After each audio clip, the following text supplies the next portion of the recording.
தங்க நிற சூரியன போல பொன்னங்கி சாத்தி அமர்ந்த பிள்ளையாரே, பிள்ளையாறு பட்டியதன் மேல ஒரு நல்ல காலம் திறக்கும் பிள்ளையாரே.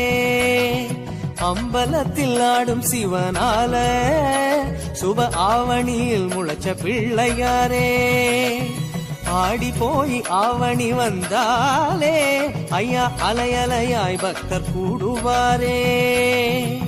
கொடிமரமேறும்